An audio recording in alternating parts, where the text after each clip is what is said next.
Viajeros del tranvía, un paseo por los comienzos de nuestro teatro. Transitando juntos las calles del recuerdo. Escuchando historias de voces olvidadas. Curiosos que descubren con sorpresa el paisaje porteño de los arrabales. Un encuentro. Encontrarnos. Comunicate con nosotros. Encontranos en el Facebook Viajeros del Tranvía. Gracias por estar ahí. Gracias por su compañía.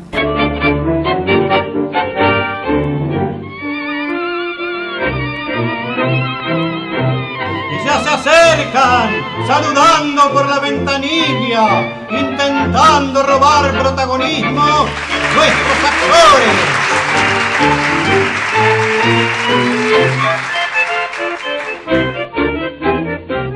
Este programa está auspiciado por el Ministerio de Cultura de la Nación y ha sido declarado de interés cultural por el Ministerio de Cultura de la Nación y por la Legislatura de la Ciudad Autónoma de Buenos Aires.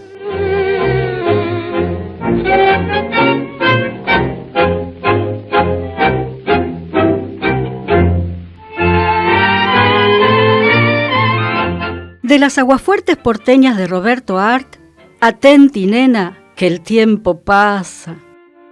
Hoy, mientras venía en el tranvía, carpeteaba una jovenzuela que, acompañada por el novio, ponía cara de hacerle un favor a este, permitiéndole que estuviera al lado. En todo el viaje no dijo otra palabra que no fuera sí o no. Y para ahorrarse saliva, movía la sabeca como mula noriega. El gil que la acompañaba ensayaba todo el arte de conversación, pero al ñudo, porque la nena se hacía la interesante y miraba al espacio como si buscara algo que fuera menos zanahoria que el acompañante. Yo meditaba broncas filosóficas al tiempo que pensaba. En tanto las cuadras pasaban y el Romeo de Marras venía dale que dale, conversando con la nena que me ponía nervioso de verla tan consentida. Y sobrándola, yo le decía in mente: nena, no te hablaré del tiempo, del concepto matemático del rantifuso tiempo que tenían Spencer, Poincaré, Einstein y Proust. No te hablaré del tiempo o espacio porque sos muy burra para entenderme, pero atendé estas razones que son de hombre que ha vivido y que preferiría vender verduras a escribir. No lo desprecies al tipo que llevas al lado. No, nena, no lo desprecies. El tiempo, esa abstracción matemática que revuelve la cesera a todos los otarios con patentes de sabios, existe, nena. Existe para escarnio de tu trompita, que dentro de algunos años tendrá más arrugas que guante de vieja o traje de cesante. Atenti, piba, que los siglos corren. Cierto es que tu novio tiene cara de zanahoria, con esa nariz fuera de ordenanza y los tegobictos como los de una foca. Cierto que hay muchachos más lindos, más simpáticos, más ranas, más prácticos para pulsar la vihuela de tu corazón y cualquier cosa que se le ocurra al que me lee.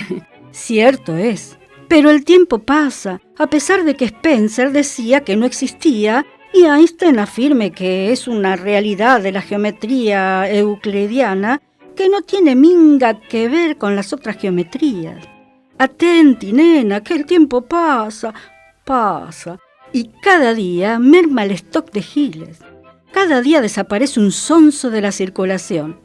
Parece mentira, pero así nomás es. Te adivino el pensamiento, percalera. Es este. Puede venir otro mejor. Cierto, pero pensá que todos quieren tomarle tacto a la mercadería, pulsar la estofa, saber lo que compran para batir después que no les gusta. ¡Y qué diablo! Recordate que ni en la feria se permite tocar la manteca, que la ordenanza municipal en los puestos de los turcos bien claro lo dice. Se prohíbe tocar la carne. Pero que esas ordenanzas en la casa del novio, en el clásico del civil, no rezan y que muchas veces hay que infringir el digesto municipal para llegar al registro nacional. Que el hombre es feo como un gorila, cierto es, pero si te acostumbras a mirarlo, te va a parecer más lindo que Valentino. Después que un novio no vale por la cara, sino por otras cosas. por el sueldo, por lo empacador de evento que sea, por lo cuidadoso del laburo, por los ascensos que puede tener, en fin, por muchas cosas. Y el tiempo pasa, nena, pasa al galope, pasa con bronca, y cada día merma el stock de los zanahorias. Cada día desaparece de la circulación un sonso. Algunos se mueren, otros se avivan. Así iba yo pensando en el bondi, donde la moza las iba de interesante por el señor que la acompañaba. Juro que la autoengrupida no pronunció media docena de palabras durante todo el viaje. Y no era yo solo el que la venía carpeteando, sino que también otros pasajeros se fijaron en el silencio de la fulana. Y hasta sentíamos bronca y vergüenza, porque el mal trago lo pasaba un hombre. ¡Y qué diablos! Al fin y al cabo, entre los leones hay alguna solidaridad, aunque sea involuntaria. En Caballito, la niña subió una combinación, mientras que el Gil se quedó en la acera esperando que el bondi rajara. Y ella desde arriba y él desde la rúa. Se miraban, con comedia de despedida sin consuelo. Y cuando el Gaita Motorman arrancó, él, como quien saluda a una princesa, se quitó el capelo, mientras que ella digitaleaba en el espacio, como si se alejara en un pícolo navío. Y fijándome en la pinta de la dama, nuevamente reflexioné. Atenti, nena, que el tiempo raja. Todavía estás a tiempo de atrapar al sonso que tratas con prepotencia. Pero no te ilusiones. Vienen años de miseria, de bronca, de revolución, de dictadura, de quiebras y de concordatos. Vienen tiempos de encarcelamientos. El que más, el que menos, galgueará en la rúa en busca del sustento cotidiano. No seas entonces baguala con el hombre y atendelo como es debido. Medita, hoy todavía lo tenés al lado. Mañana podés no tenerlo. Conversalo, que es lo que menos cuesta. Pensá que a los hombres no les gustan las novias silenciosas porque barruntan que bajo el silencio se esconde una mala pécora y una tía atimada, zorrina y broncosa. Atenti, nena, que el tiempo no vuelve. Comunicate con nosotros a través del Facebook Viajeros del Tranvía. Danos tu opinión y decinos datos que conozcas acerca de todo lo que estamos hablando. También podés, a través de nuestro correo electrónico, viajerosdeltranvía@gmail.com. Buen domingo para todos. Estoy acá con mi co-conductor Andrés Singer, que les va a decir unas palabras. Buen domingo a todos. Vamos preparando el mate para compartir con ustedes este viaje que hemos dado en llamar Viajeros del Tranvía, el programa orillero. Hola, Nonel. Hola, Ana, ¿cómo están? Muy bien acompañadas porque hay alguien más en el estudio. No voy a nombrarlo para que sea una sorpresa. ¿Quién lo presenta? Me parece que lo tiene que presentar Nonel. Tenemos hoy en el estudio a mi gran amigo Carlos La Rosa. Hola, buenos días, muchas gracias por la presentación. Aquí estoy. No solo gran amigo, sino el gran actor, Carlos La Rosa. Buen día y gracias por estar acá con nosotros. Vamos a charlar un rato, gracias por venir y bueno, nada. Vale, perfecto. Ahí vamos. Aquí estoy, a ver. Bueno, a mí me gustaría saber si alguna vez hiciste un sainete, porque este es un programa sainetero. Sí, tengo la experiencia de haber hecho un sainete con ustedes. Ah, bueno. Claro. No, sainete hice, por ejemplo, los cuentos de Fray Mocho en el Teatro San Martín, sí, que tenía que ver con la historia del sainete de alguna manera, porque eran secuencias, sketch, que tenían que ver precisamente con la obra de Fray Mocho, ¿no? Claro. Entonces la hicimos ahí en el San Martín. Yo hacía el policía, hacía varios personajes, pero sobre todo el policía, que era el protagonista que me había dado en aquel momento Kive Stife, para que yo protagonizara esa puesta en escena que había hecho Sant'Angelo. Así que sí, tengo una experiencia, eso, y luego en sainete no recuerdo, porque otros espectáculos de tango, cuando hice Prohibido Pisar el Tango, que era una especie de, pero era más bien un espectáculo de café concert, más como de varieté, más que de Claro, sainete. sí. Así que sí, mi experiencia, la única que podría decir es los cuentos de Fray Mocho en el San Martín previo a este sainete que hice con ustedes, que se llamaba Los primeros fríos de Alberto Novión. Los primeros fríos de Alberto Novión. Sí, así que Pero bueno. no los fríos de Alberto Novión, sino los primeros fríos. Los primeros fríos. Autor Alberto, porque si no parece que Alberto Novión hubiera tenido los primeros fríos, pobre. Bueno, en realidad en esa época era muy famosa una escultura que se llamaba Los primeros fríos. Ajá. Y por eso esta obra tiene que ver con la desolación, la pobreza, digamos, el abandono. Entiendo. Y esa obra tiene sus partes cómicas, que recordarás Sí, si sí, has sí. protagonizado alguna escena, y tiene su parte dramática. O sea que no se refiere solamente a los fríos físicos, sino a frío moral, al Claro, sí, abandono. sí. A todos, a digamos, todos. a los Entiendo, dos. entiendo. Entonces, en esa obra pasa por todo eso, ¿no? Desde el Ajá. principio hay, mezclándose con las escenas cómicas, hay otras escenas que van transcurriendo en el conventillo que son muy dramáticas. Claro, especialmente Nonel, que hace una italiana que, bueno, tiene a maltraer a su familia. Hay sainetes que son como más cómicos, más cortos, ese es un sainete más largo, porque hay sainetes que después van acercándose hacia lo que posteriormente fue el grotesco, entonces hay sainetes que son más largos y hay unos que son sainetes agrotescados. Claro. Bueno, Discépolo escribió sainete también. Claro, ¿no? sí, Claro. sí, que eso nadie lo dice. La Claro, gente claro. piensa que inventó el grotesco Claro, y claro. nada más, pero Discépolo escribía sainetes anteriormente, claro.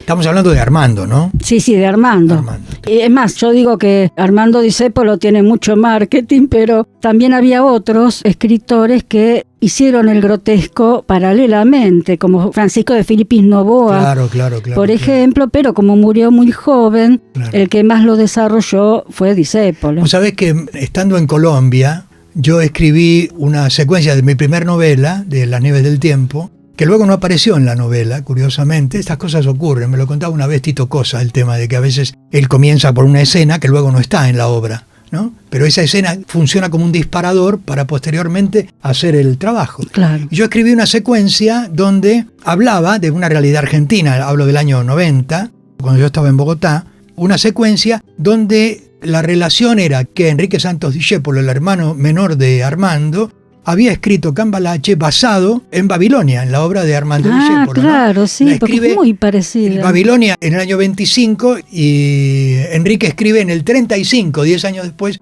escribe Cambalache, ¿no? Pero Bueno. está basada en Babilonia. Has hablado de Babilonia, yo estoy haciendo la francesa, la cocinera qué lindo. francesa.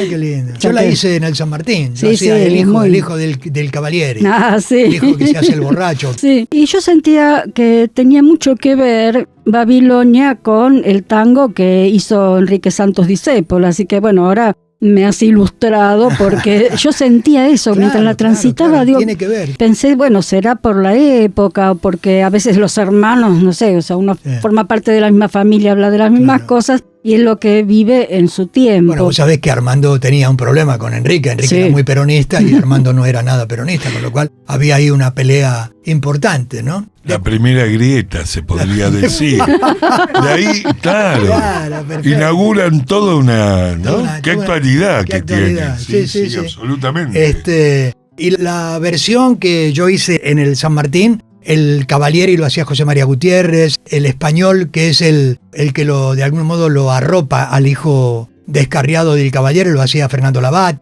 Era un elenco maravilloso. Estaba Carnaghi haciendo el cocinero. Piccioni, me acuerdo. Sí. Lo hacía Carnaghi. Realmente era un elenco. Estaba Pachi Armas, pobrecito, que falleció. Estaba Roberto Mosca. Había un elenco impresionante. Sí. Impresionante. Graciela Araujo. Había un elenco muy grande. Sí, Y yo sí. tuve la suerte de poder hacer esa obra de Discépolo que, como te digo, me parece que esa y los cuentos de Fray Mocho están relacionados con mi acercamiento de alguna manera al sainete, ¿no? Al grotesco. Claro. ¿no? Sí, yo pienso que los actores en algún momento tenemos que pasar por obras que sean de origen argentino. Sí, a mí lo que más me ha preocupado relativamente, porque tampoco, no creo que haya mucha gente a quien le importe que a mí me preocupe algo, ¿no? Pero digo, los argentinos tuvimos, sobre todo la gente que pertenece a las generaciones nuevas, hemos pasado, saltando prácticamente el grotesco y el sainete, hemos pasado de Tennessee Williams a los autores modernos, qué sé yo, no sé, de el creador del del teatro del absurdo. Ionesco. De Ionesco, claro. no hemos pasado, Sí. pero sin pasar por el teatro argentino, con lo cual probablemente no haya ningún chico actor joven que pueda hacer un Cocoliche, por ejemplo. Claro. Absolutamente, ¿No? sí. Y esto es grave porque se pierde la esencia de un material que nosotros deberíamos conservar y recrear. Por eso el trabajo de tu programa tiene mucho valor en ese sentido, porque es rescatar un material que no sé si se ha perdido totalmente, pero sí está como diluido en el tiempo. Claro, sí. Yo creo que hay algo que a mí me sucedió, que formé parte de un elenco. Estábamos por hacer el debut de La Piba hace muchos años con otro director, ¿no? Y había un actor muy, muy mayor que había vivido la época del sainete. Fue el disparador para mí, porque de golpe nos decía cosas, dice esta palabra ranfañoso, ¿saben qué quiere decir? Y nos decía... Claro. Entonces había cosas que uno cuando es más joven no las conoce. Empezó a contarme, una vez nos quedamos charlando y me dice... Yo viví la época del sainete, era tan lindo, y esos sainetes se están perdiendo, y eso me dio una pena muy grande porque Claro. yo soy autora también, pero más allá de eso, me interesa la cultura en general. Entonces, que se vaya perdiendo algo, que sea un patrimonio nacional, a mí me dolía. Yo siempre pienso que hay 3 o 4 obras que son una firma, me parece a mí, por ahí me equivoco, pero me parece a mí por mi experiencia, que son una firma o una relativa garantía de éxito en Argentina. Una es Arnold Wesker, cualquier cosa de Wesker que pongas va a tener éxito, seguramente, La Cocina, Sopa de Ganso, en fin, las obras de Wesker. Brecht, probablemente también, ¿no? Porque cada vez que se pone Brecht tiene éxito, cada vez que se pone siempre, más o menos, pero tiene éxito. Y un sainet, Iba Careza, por ejemplo, siempre funcionan. Sí, siempre funcionan. Para más o para menos, pero siempre funcionan, ¿no? Perdón, dije Sopa de Ganso, que es la película de los hermanos Marx. Estoy diciendo, es Sopa de Pollo la obra. Me equivoqué de bicho, sí. Bueno, los dos vuelan. Sí. No, ninguno de los Ninguno dos, pero vuela. no importa. Bueno, si están en la sopa no vuelan. Es verdad. No, me parece que forma parte siempre de lo mismo. Un poco lo que hablábamos fuera del aire, esta cosa de la colonización permanente, Claro. una manera de colonizar por parte de lo que uno llama el imperio europeo yanqui, esto de siempre imponer, ¿no? Sí. Autores extranjeros, autores todo el tiempo, ¿no? Cultura... Sí, pensemos de alguna manera también que el origen del teatro argentino tiene que ver con el teatro judío, por ejemplo, ¿no? Los primeros actores realmente importantes que imponen un estilo de teatro son los judíos que llegan, digamos, la gente del teatro IF, la gente que genera el teatro IF, son los primeros tipos que hacen un teatro profundo, porque la gente italiana, y tanto los españoles como los italianos, hacían lo que se llama óperas menores, digamos, hacían operetas en el caso de los italianos, o zarzuelas en el caso de los españoles, Sí. pero teatro profundo, teatro de texto, salvo obviamente Juan Tenorio, los clásicos que todavía se hacen año tras año en Madrid, ¿no? Y en España en general, salvo eso no hacían. Por ejemplo, me contaba a mí Fernando Guillén, a quien yo tuve la oportunidad de dirigir, la última obra que hizo Fernando, con la cual se retiró del teatro, que fue La Val des Adieux de Luis Aragón, que yo hice una adaptación, una dramaturgia, que la hicimos por toda España durante 2 años. Fernando me decía que cuando llegó a Madrid, curioso es esto, cuando llegó a Madrid, Esteban Serrador, no sé si os acordáis, fue un galán de cine muy importante acá. Yo era admiradora de él, me encantaba, ahora que me decís. Un hombre muy guapo, muy lindo. Sí, me era, acuerdo, me acuerdo. Cuando llega Esteban Muy Serrador guapo. a Madrid en los 50 a hacer Sabor a Miel, ellos se asombran, Fernando me acuerdo que me contaba que se asombran porque era la primera vez que veían, escuchen esta palabra, pivotar arriba del escenario, ¿no? Era la primera vez que un actor se movía en el escenario y no se quedaba estático, porque yo he visto puestas en escena en los años 70 en España, donde por ejemplo llega un inspector, eran 6 tipos mirando al público y hablando, ¿no? Terminaba vos de hablar y empezaba el otro. No había una interacción entre los actores, no parecía verdadero lo que yo veía. No había acción. Sí, no había interacción, no sabían escuchar. Ah, Yo creo que el secreto en el teatro es escuchar, no es hablar. Hay que saber Absolutamente. escuchar. Como si fuera la primera vez que vos escuchás aquella cosa que se repite todos los días, tenés que escucharla como me estás escuchando ahora a mí, que es la primera vez que me oís decir estas palabras. Lo mismo tienes que hacer en el teatro repitiendo. Entonces, él me decía que se habían quedado asombrados viendo pivotar. Y cuando yo tuve... No quería contar una historia mía, pero no la voy a contar porque no tiene sentido. Pero él me halagó mucho a mí por la forma en que yo hacía con él. Hacíamos Pantaleón y las visitadoras. Cuando yo lo conocí a Fernando, cuando trabajé por primera vez con Fernando Guillén, hacíamos Pantaleón y las visitadoras y yo tenía una escena, 2 escenas, pero sobre todo una muy importante con él. Yo hacía el tipo que lo mandaba preso, que lo denunciaba en la radio, un sátrapa terrible. Y teníamos una escena y él me decía que era un placer, porque yo le recordaba, y esto muy entre comillas y cuidando con lo que digo, porque que no vaya a parecer que parezco un fantasma, que me creo no sé qué, y le recordaba el estilo de trabajo de Esteban Serrador, que en realidad es el estilo de trabajo argentino, no tiene que ver con Esteban Serrador, sino que Esteban Serrador llega a Madrid en un momento en que no había habido nadie que hiciera lo que hacía Esteban, por eso fue una bomba allí, ¿no? Un tipo que trabaja de una manera determinada, ¿no? Entonces, la recuperación del material, tanto de un lado como del otro, siempre el origen viene de los judíos, porque repito, los españoles, salvo los clásicos, mi opinión es, por ahí me equivoco, pero salvo los clásicos, en el caso de los italianos con las operetas, en el caso de los españoles con las zarzuelas, recién los judíos traen acá, obviamente a Stanislavski lo traen los judíos, no lo traen ni los italianos ni los españoles, ¿no? Lo trae Hedy Krila, lo trae la gente que había trabajado con él, ¿no? O con sus alumnos. Claro, sí.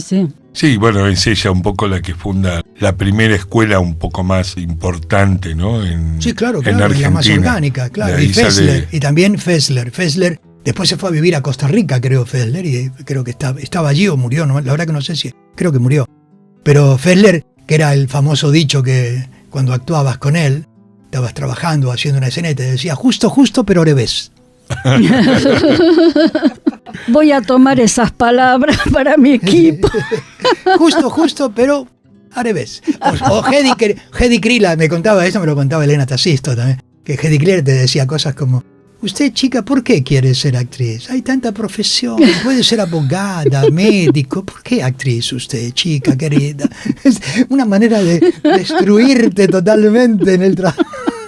Pensar que a varios actores, grandes actores, o por lo menos que han tenido mucho éxito, los profesores en algún momento les dijeron que se dedicaran a otra cosa. Sí, claro. Alfredo Alcón fue uno. Claro. Pero en Estados Unidos el caso más flagrante es el caso de Dustin Hoffman y Gene Hackman, que estudiaban juntos, y fue a los únicos dos que el profesor de teatro de la universidad le dijo, ustedes nunca van a llegar a nada. Qué increíble. No sabía. Es maravilloso. Claro. Bueno, acá se lo dijo Hedy Krila, se lo dijo a Norma Leandro. Claro. Que Norma siempre lo cuenta. Claro. Así que bueno, tenemos nuestras propias versiones de estas cuestiones, mira. También a Meryl Streep. También a Meryl Streep, sí, es cierto. En fin, bueno, por eso a nosotros que nos digan que no servimos no pasa nada, flaco, hay que seguir para adelante. A mí me parece que ¿no será una técnica que utilizaría? No sé, por ahí. ¿No? Por Quizás ahí. una técnica, ¿no? Con la psicología inversa. Sí, puede ¿No? ser. A lo mejor, puede ser. quién A mí sabe. me parece que de cualquier manera uno puede ser duro, pero no tiene por qué ser cruel. Claro. No, y creo eso. que la crueldad ahí es muy dura porque además frente a todo, yo estudié con Lee Strasberg. Cuando vino aquí a Buenos Aires, al San Martín, él hizo 2 meses de trabajo y yo estuve con él los 2 meses. No estuve con él, pero participé de las clases de él durante 2 meses. Y yo me acuerdo las cosas que le decía a las actrices famosas. A Inda Ledesma, por ejemplo. La destruyó un día arriba del escenario. La destruyó, ¿no? Y a otras. Era muy duro. Es su manera, no sé. Yo la verdad que no tengo... Es muy difícil eso. Uno cuando enseña tiene que también acariciar un poco, si no es muy difícil. Sí, lo que pasa que es también algo inherente al humano, porque entre los actores mismos, a veces a uno le gusta un actor, una actriz, y un director, una directora, otro actor dice, ay, a mí no me gusta como actúa. Y son gente muy buena, pero también es como un partido River Boca, ya no el público, mismo dentro del ambiente artístico. Hay gente que le gusta un actor, otros no les gusta. No sé si se lo contaba yo a Nonel el otro día, cuando estuvimos acá ensayando. Yo me acuerdo de haber visto una obra que se llamaba 30-30, en el Globo. Y trabajaba Víctor Laplace, trabajaba un elenco grande, Alicia Verdack-Sagar. Y yo recuerdo lo que significa cuando un actor entra al escenario, ¿no? Vos te das cuenta cuando un actor entra al escenario, por ejemplo, pasaba con Enrique de Rosas, pasaba con gente muy importante que cuando aparecía en el escenario cobraba vida, ¿no? Claro. Claro. Esto se ve mucho, a mí me lo enseñó Dominique de Facio, esto a mí y a otros. Por ejemplo, vos ves en una película, por ejemplo, a James Dean, en cualquiera de las 3 películas que hizo, sobre todo las 2 primeras, cuando Dean entra a la escena, y yo me acuerdo claramente esto que nos enseñó, nos mostró en cine, cuando entra a una escena y hay un juego de tazas de té con una tetera, y él entra a la escena en cine, las teteras cobran vida. El material parece que cobrara vida, del modo en que él genera este tipo de sentimiento, de acción o de estímulo frente a los elementos, ¿no? Ahí te das cuenta cuando entra un actor, cuando vos no podés dejar de mirarlo. Absolutamente. Están Presencia. hablando otros, pero vos estás mirando a ese tipo, ¿no? O a esa tipa, ¿no? Y no podés dejar de mirarlo. Entonces, Pasa, ahí es pasa una mucho. cosa de peso, ¿no? El mal actor o el actor de menos condiciones, para no decir mal actor, de menos condiciones, corre con la chance mala de si se enfrenta con un actor. Por eso, a mí me acuerdo que me decía Santiago Val, cuando hacíamos televisión, una maravilla. Santiago me decía, está muy bien, Carlito, porque yo voy a estar fenómeno. Me decía, hacelo muy bien porque yo voy a estar extraordinario. Así que hacelo muy bien. No me decía, cuidado que yo soy el cómico. No, no, no. Los invitamos a suscribirse en nuestro canal de YouTube, en donde pueden volver a escuchar nuestros programas con las entrevistas y, por supuesto, con los sainetes. Esta es otra de nuestras vías de comunicación con los oyentes de Viajeros. Están escuchando Viajeros del Tranvía en FM 88.7 en La Tribu.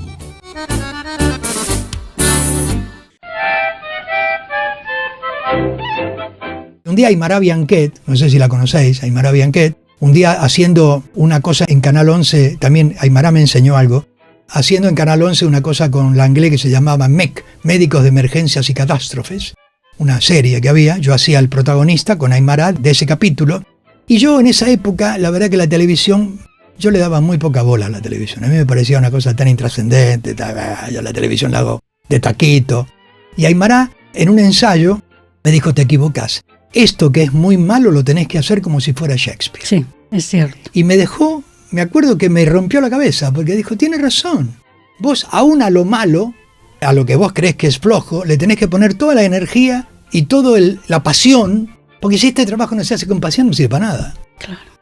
Yo te escuchaba acerca de algunos maestros y pensaba, ¿no?, en la dureza, lo relacionaba con la dureza de sus orígenes y de sus sociedades y de sus momentos. Pensaba en Hedy Krila y de su juventud, y pensaba que quizás estemos relacionados, no conozco el caso de Lee Strasberg, no le conozco su infancia, pero Similar. Infancias duras. Claro. Infancias y momentos y vivencias muy duras. Quizás de ahí queda esta cosa tan fuerte, tan taxativa, ¿no? Vos sí, vos no. Sí. Como que la vida, no tomar esta cosa como una lucha tan dura. Sí, Y...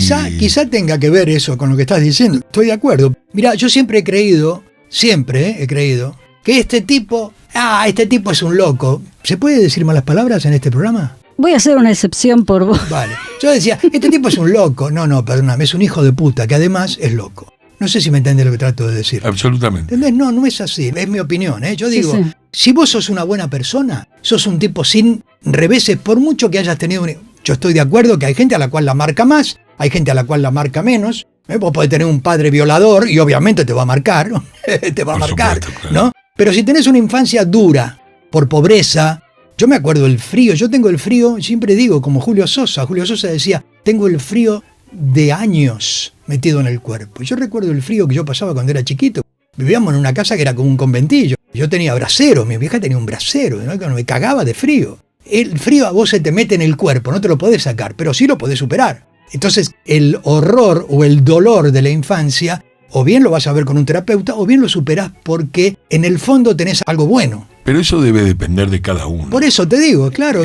Uno una experiencia lo transforma y lo transforma en alguien maravilloso. Sin duda. Y sos más comprensivo, Claro. quizás porque pasaste esa experiencia, Claro. y hay otros que todo lo contrario. Justamente, como pasó esa experiencia, es mucho más duro y quizás hasta lo transforma en una mala persona. Claro, el caso de Chaplin. Chaplin tenía terror con volver a ser pobre, pero terror. Porque su infancia había sido tan espantosa, tan terriblemente espantosa, con la madre loca, con el padre muriendo de hidropesía y borracho, viviendo de la limosna, viviendo de un hogar de infancia a otro hogar, separado de la madre, separado del hermanastro. Una infancia de mierda, horrenda. Había sido tan pobre que aunque hubiera ganado, él ganaba, y lo cuento, yo he leído su biografía, la podéis leer, es muy interesante. El tipo obvia algunas cosas, ¿no? Porque obviamente cuando uno escribe su autobiografía, no es mi caso, que estoy escribiendo mi autobiografía. Bueno, después nos tenés que contar.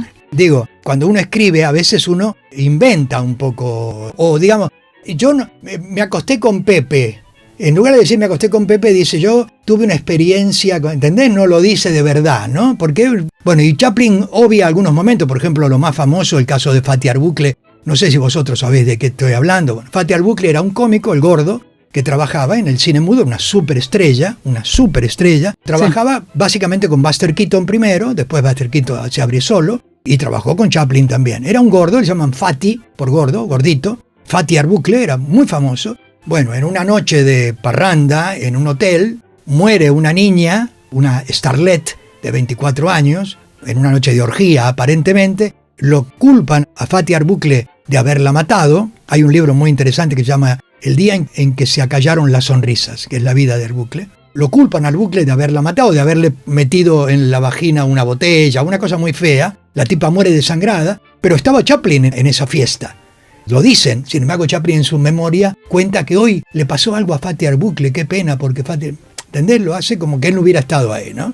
¿Por qué decía esto yo? Porque generalmente cuando vos tenés una infancia tan dura, es probable que te pase lo de Chaplin, que estás aterrorizado por ser pobre cuando era archimultimillonario, ¿no? Y era un miserable con la plata. ¿Por qué? Porque le tenía miedo. Bueno, esas cosas te van marcando, pero creo que si vos tenés madera buena, por eso yo estoy de acuerdo con lo que decís y creo que lo dije yo también, que tiene que ver con la esencia de cada uno. Con respecto a lo que estábamos hablando de los profesores, tiene que ver con que hay gente prejuiciosa y muy esquematizada. Entonces hay épocas en que para ser actor hay que tener un físico privilegiado, una mujer tiene que ser hermosa, atractiva. Por ahí ven a alguien que no tiene, como Dustin Hoffman, esas características. Entonces un profesor directamente le dice, vos no servís para el teatro. Claro.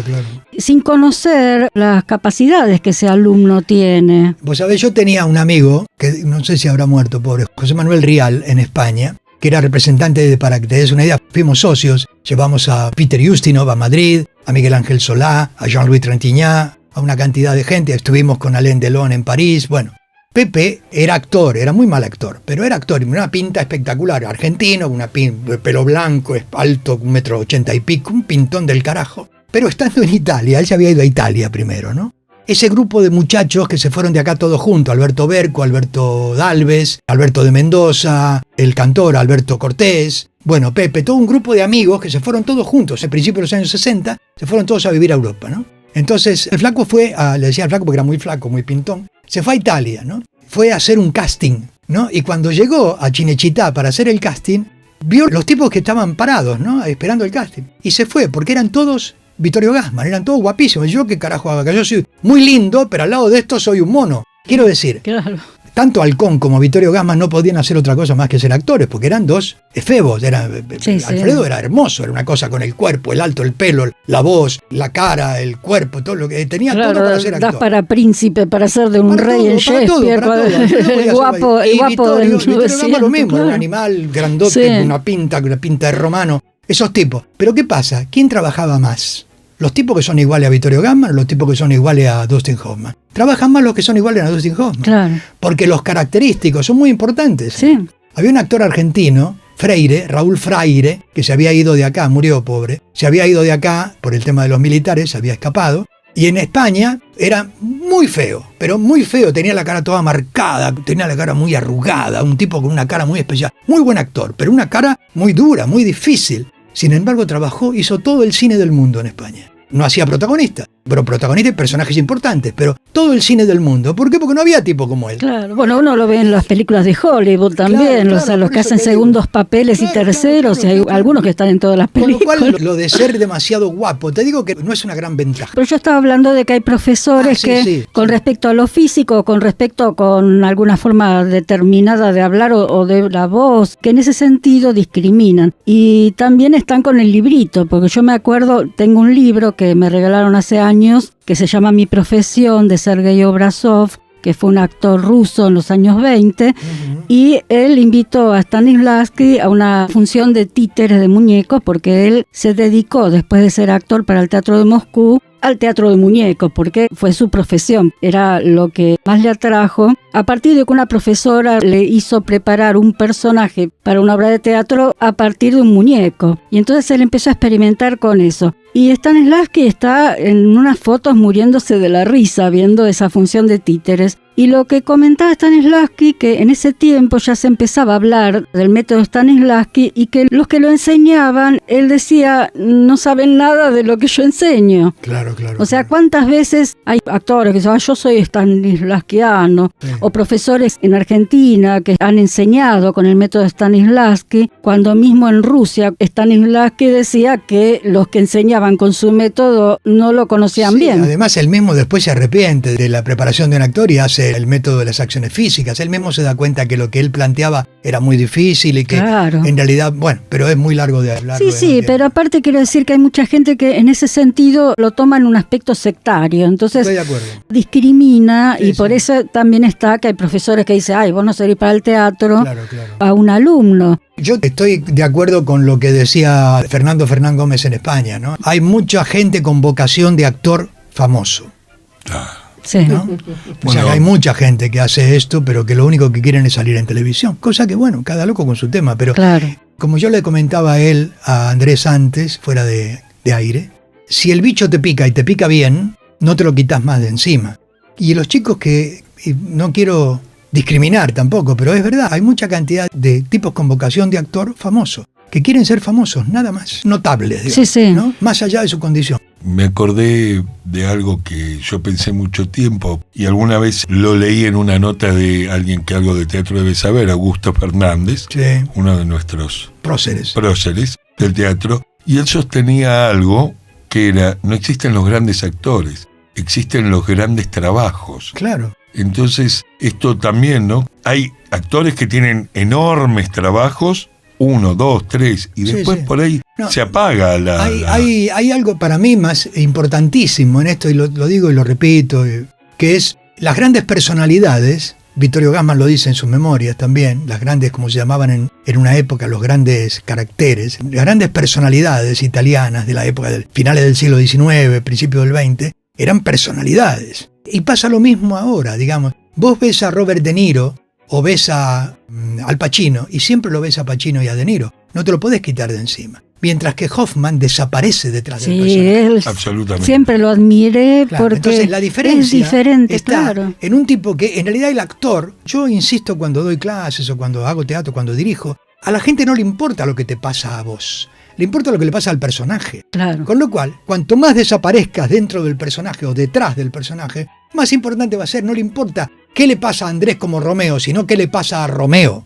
¿Entendés? ¿Qué le pasa a Romeo? Entonces, Hoffman trabaja de tal manera que hace desaparecer su personalidad. Aunque uno vea a Hoffman, mientras que De Niro siempre es De Niro. Te guste o no, a un disfrazado de Frankenstein es De Niro. Sí, no te lo podés quitar de encima, esa visión, creo, Eva, no sé. Le he visto algunos trabajos a De Niro que me han sorprendido de todas maneras. A mí también. Es un gran actor, yo no digo que no, No, pero creo que me parece por ahí, capaz que esto lo redondea lo que vos decís.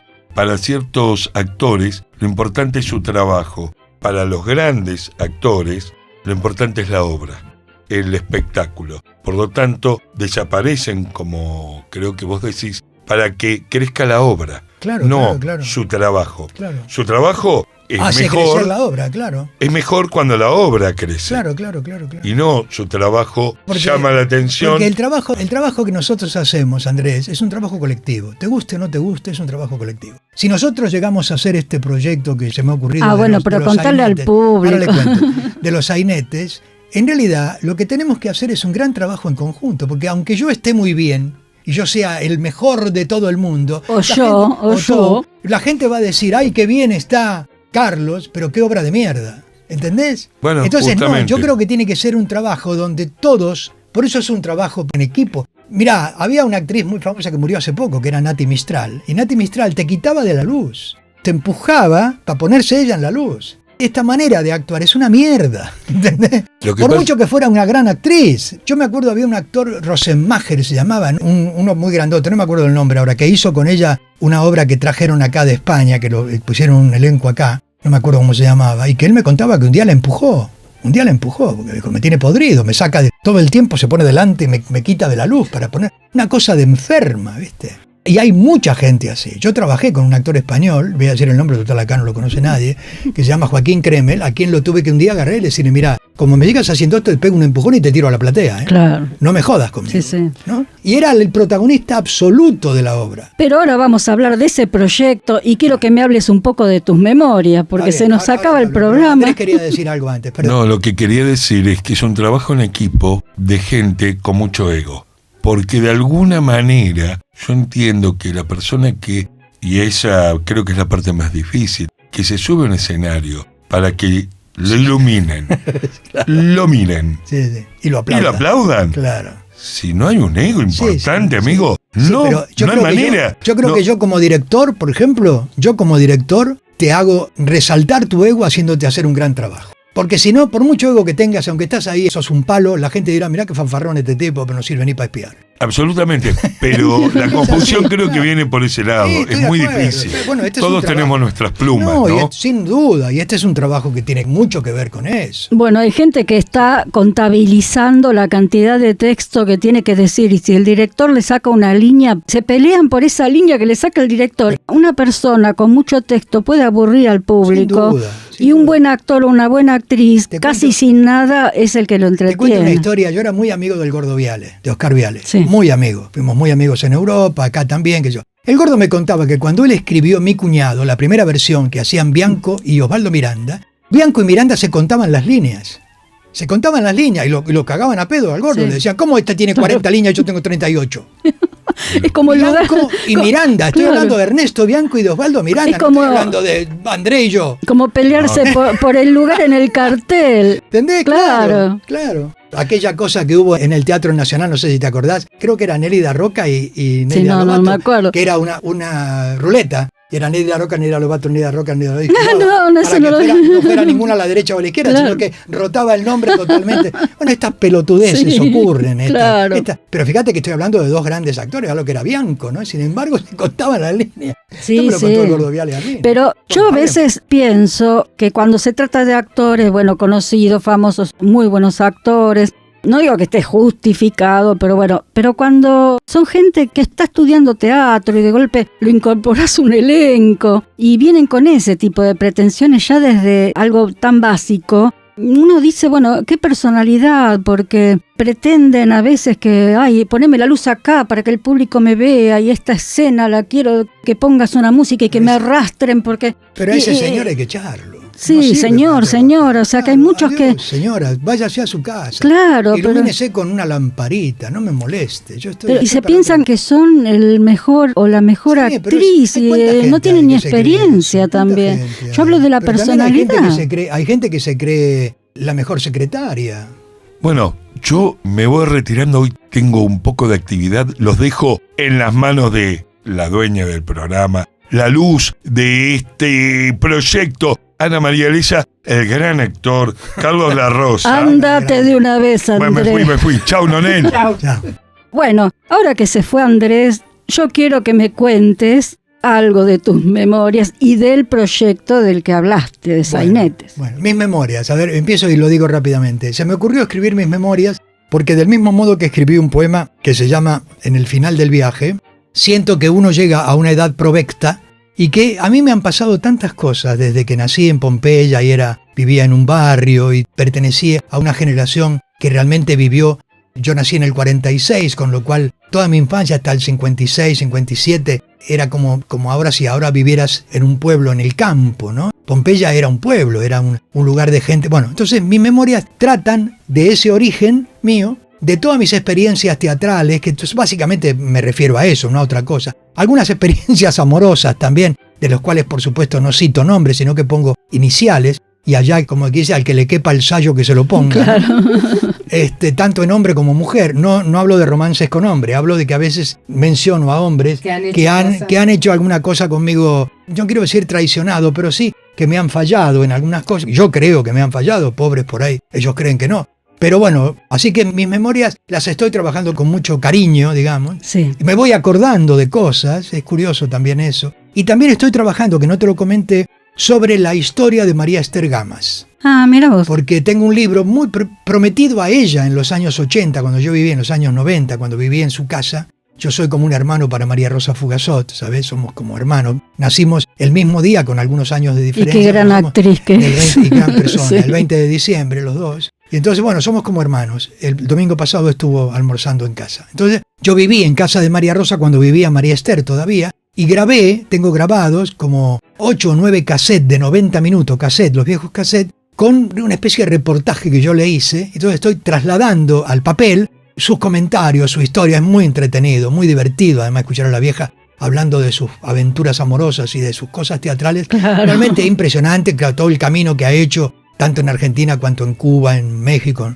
Así que estoy haciendo esos dos trabajos Sí, fundamentales. aparte tendrías que digitalizarlo para tener, más allá de tus memorias escritas, esos audios de esos cassettes Sí, los voy como a un digitalizar. testimonio, Sí, claro. Sí, Sí, lo voy a digitalizar. Tenés razón, no se me había ocurrido. sí, Sí, para lo que no voy a- se pierda y se pueda transmitir. Que las cintas se deterioran. Es verdad. No sé, pero lo voy a hacer, total lo puedo pasar directamente a la computadora. Claro, sí. Bueno, te hablo del proyecto. El proyecto, Bueno, el ¿querés saber? proyecto, por ahora es un proyecto. A mí se me ocurrió, a raíz de tu invitación para hacer un guapo de cotillón. Que vamos a pasar por el programa próximamente. Muy bien. Cuando me invitaste y lo leí y me gustó mucho y quiero al aire felicitarte, me parece un trabajo estupendo como escritora, se me ocurrió que podríamos adaptar este material más otros 2 materiales, bajarlos a un nivel corto, digamos, para hacer 3 secuencias de 3 sketch, de 3 mini Sainete. sainetes, no me Sí. salía la palabra, mini sainetes, y armarlos con músicos, con bailarines y todo para hacer un espectáculo teatral que se podría llamar Saineteando, ¿no? Claro. Y realmente ese es el proyecto que ahora tengo en la cabeza y que creo que lo voy a avanzar y creo que quizá para principios del año próximo lo podamos hacer. Sí, aparte que vos sos cantante de tango, además de actor, productor, director, todo eso. Y el sainete antes se hacía con canciones, con Claro, tangos, claro, sí, cantados, sí, bailes. sí, sí, Es decir, eso es lo que le da un poquito de sabor, por decir Claro, sí, así. la idea Claro. es esa. Y como conozco bailarines y conozco Claro. gente que puede acompañarnos musicalmente, creo que se puede hacer. La verdad que el proyecto es entusiasmante porque en este momento no hay material, Claro. no hay nadie haciendo Sí, sí. sainete en Buenos Aires. No, y yo siempre digo una cosa. Vos antes hablaste de Bacareza, no me acuerdo si acá, ahora Sí, en el sí, programa, sí, hablé, sí. o lo hablamos antes, que estuvimos tomando algo todos juntos, pero vos date cuenta que lo que la gente conoce de Bacareza es el conventillo de la Paloma. Bacareza escribió más de 150 obras Sí, y se sí, conoce sí. una sola prácticamente, y a veces 2, porque alguna vez... O sea, están las 2 carátulas y algún sí. grupo de teatro que a veces ha hecho alguna otra, Ahí, pero... por internet se puede conseguir el Juancito de la Ribera, que yo te comentaba, Claro, que sí, protagonizó sí. Brandoni. Sí. Pero quiero decir que en general sainetes no es algo que se escuche mucho. Se conoce más el debut de la piba, a raíz del Teatro San Martín. Los Invertidos hicieron el San Invertidos, Martín, sí. Los Escuchantes hizo Lorenzo Quinteros en el doble. Es decir, no se conoce mucho el sainete. Entonces, para mí es muy importante lo que vos hacés, porque nosotros lo venimos haciendo en la radio y yo siempre anuncié que vamos a salir a los barrios. Bueno, estamos por salir, estamos preparándonos, pero lo nuestro es radioteatro y lo tuyo va a ser una puesta teatral. Una puesta en escena, claro, que eso claro. es muy, muy No, importante. y además, si hacemos un elenco de 6 o 7 personas como máximo, Claro. creo que podemos moverlo bien. Sí, y todo. sí, Y sí. además esto se puede intentar ofrecerlo a la ciudad de Buenos Aires, Claro. al Ministerio de Cultura. en Sí, fin, creo aparte que, tiene- el sainete ha sido declarado por moi, como digo Sí. yo, ha sido declarado el sainete porteño, sainete criollo y el grotesco fue declarado de interés cultural por el Ministerio de Cultura de la Nación, porque Ah, mira, presenté la carpeta. Claro. Entonces ahora todos los elencos que hagan sainetes o grotesco le pueden agregar que está declarado de interés cultural. interés cultural. Que incluso en el ministerio me dijeron que eso daba como una facilidad, por decir así, un poquito más de facilidad, que si no lo tuviera, para a veces cuando hay que pedir un subsidio o Claro, alguna claro, cosa. claro, Entonces claro, eso claro. también está en nuestro proyecto. Sí, claro. Por supuesto, porque también fue declarado de interés cultural por la legislatura de la Ciudad Legislatura de Buenos Autónoma, Aires, Ciudad de Buenos perfecto. Aires, que estamos esperando, así como para hacer el festejo ahí en la legislatura, vas a estar invitado en primera Cómo no, fila. muchas gracias. Pero digamos que esto también tiene que ver con lo que vos estás proyectando, Sí, digamos sí, que sí, esto sí. también va a estar, Sí, sí. estas dos declaraciones de interés cultural dentro del espectáculo, de la Perfecto, publicidad perfecto. misma o de presentar como uno presenta proyectos. Avalando el espectáculo. Claro, sí, sí. Claro. Claro. Bueno, muy bien. Con eso y un bizcocho hasta mañana a las 8.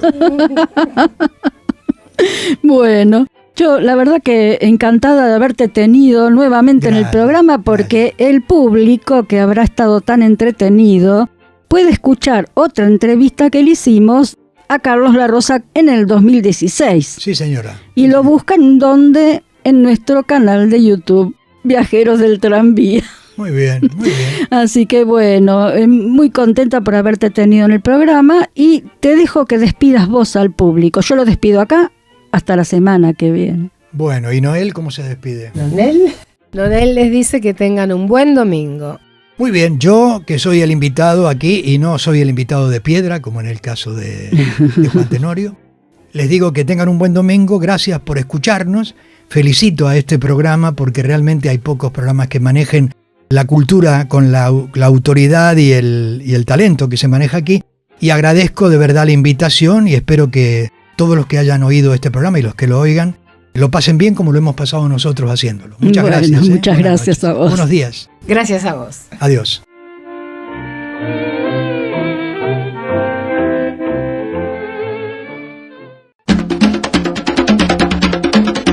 Esperamos que el programa les haya gustado. Y desde ya quedan todos invitados a viajar con nosotros en este tranvía la próxima semana, El próximo domingo, en un nuevo encuentro con el grupo Infraganti. hasta la próxima semana. Siga el baile, con ardiente frenesí, la comparsa de los tres, ay compadre tambor, ven a bailar, te llevaré en las alas.